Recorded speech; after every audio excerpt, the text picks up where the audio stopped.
Vamos a charlar de algo que venimos hablando en este último tiempo y tiene que ver con el RENATEP, que es el Registro Nacional de los Trabajadores de la Economía Popular en distintos barrios del país. Se está llevando a cabo este registro y vamos a hablar de acá en la ciudad de Santa Fe, en distintos barrios también se viene llevando a cabo, por ejemplo en Villa Oculta, en las últimas horas, y lo vamos a hablar con la diputada provincial Lucila de Ponti, que la tenemos ya conectada. ¿Cómo le va, diputada? Gracias por atendernos. Bien, buenas tardes. Muchas gracias, Juanín. No, por favor. Bueno, ¿cómo está funcionando hasta el momento el RENATEP? ¿Qué nos puedes contar del Registro Nacional de los Trabajadores de la Economía Popular? Bueno, como vos decías, este registro es una herramienta que crea el Ministerio de Desarrollo Social de la Nación con el objetivo de empezar a darle un poco de institucionalidad a los trabajadores que están por fuera del sector formal. En la ciudad de Santa Fe empezamos hace 2 semanas aproximadamente a realizar operativos de inscripción en los barrios, porque si bien la gente puede inscribirse a través de internet, y paso, digamos, el aviso también para quienes estén en estas condiciones y quieran hacerlo, pueden inscribirse en la página del Ministerio de Desarrollo Social de la Nación. Pero bueno, sabemos que la conectividad, la posibilidad de acceso a una buena computadora y a completar un formulario un poquito largo como es este, a veces se hace más difícil en algunos sectores sociales, y por eso decidimos ir a los barrios a poder difundir esta herramienta y también poder facilitar la inscripción. Y la verdad que ha sido con muy buena recepción en términos de la cantidad de trabajadores y trabajadoras que venían, digamos, de alguna manera esperando una política de este tipo, que les empezara a reconocer algunos derechos. Y bueno, y en las últimas semanas hicimos un muestreo de 1000 casos que nos permitió también tener algunas conclusiones acerca de cuál es la situación de quienes se inscriben. Y por ejemplo, una de ellas tiene que ver con que casi el 70% no han podido completar su educación formal, es decir, que quedaron en la primaria, que ni siquiera pudieron hacer un tránsito por el secundario completo, y esto ya genera, digamos, ya es un factor de desigualdad muy importante después a la hora de poder seguir garantizando otros derechos y también lo que tiene que ver con la inclusión laboral.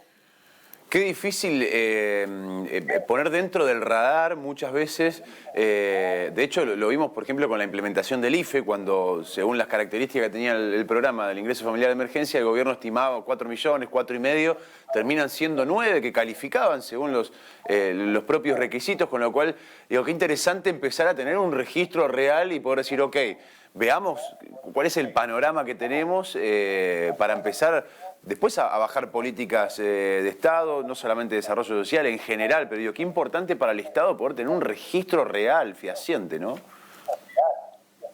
Sí, totalmente. Es uno de los objetivos, digamos, que primero se piensa alcanzar con la ejecución del RENATEP, que se le dé visibilidad a estos trabajadores, visibilidad institucional, digamos, que se puedan desarrollar después políticas públicas correctas para ir garantizando, digamos, su inserción institucional y su inserción a derecho. Y como vos decías, el IFE, por ejemplo, dejó en claro que había ahí un sector de la población que desde el Estado no se lo estaba abordando correctamente o con todos los elementos.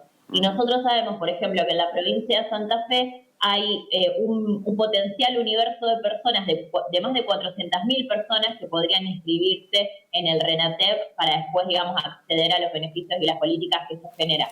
Por eso estamos también trabajando para que Nación pueda conveniar con provincia la ejecución de las inscripciones y que a esto se le pueda dar, digamos, una visibilidad y una difusión mucho mayor para que le llegue a todos esos trabajadores y trabajadoras que lo están necesitando. ¿Estuviste en Villa Oculta? ¿Estuviste en el barrio Villa Oculta hoy?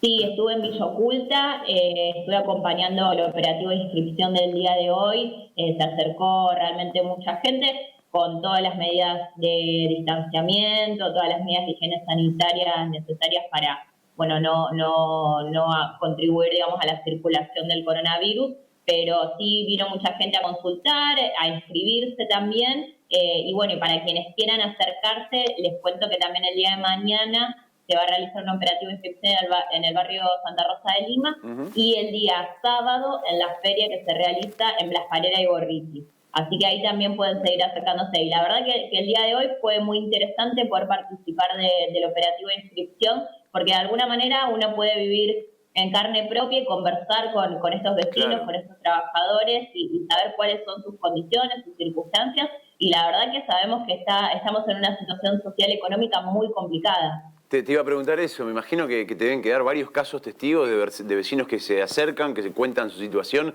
Contanos alguno, ¿qué es lo que pudiste charlar el día de hoy, por ejemplo, con algunos vecinos que se acercaron para inscribirse? Sí, a mí algo que me parece como, digamos, como dato para que la gente también pueda dimensionar la importancia de esto, por un lado la de trabajadores que históricamente han desarrollado una tarea laboral, como por ejemplo pueden ser algunos oficios de albañilería o de limpieza urbana, quienes cortan el pasto, este tipo de tareas, y que nunca lo entendieron, digamos, como un trabajo, sino como una changa o algo que se hace para generar un ingreso, pero también la función del RENATEP tiene que ver con poder ponerle nombre a las cosas Claro. y decir, bueno, que quien obtiene ingresos por la realización de una changa está realizando un trabajo porque con eso sostiene a su familia. Y después también que sepamos que estos trabajadores en su gran mayoría tienen ingresos mensuales inferiores a 8.000 pesos. Pensemos cualquiera de nosotros, de nuestras familias, si tuviéramos esos recursos, esa limitación de recursos para solventar los gastos de nuestras vidas cotidianas. A uno se le hace absolutamente imposible. Cuando estamos hablando de una canasta familiar que está cerca de los 60.000 pesos, por encima de los 50.000 pesos, o bueno, en algunos casos 40.000 pesos. Estamos hablando acá de 8.000 pesos mensuales para vivir y bueno, esto es un problema grave porque es esa desigualdad a la que nos referimos tantas veces cuando se habla de la pobreza estructural como algo que es difícil o imposible de revertir. En realidad no es difícil ni imposible, solo hay que tener un fuerte compromiso político, como está sucediendo en estos días, y empezar a trabajar para dar vuelta a esta historia. Diputada, muchas gracias por su tiempo, muy amable. No, gracias a vos. Te dejo un saludo grande.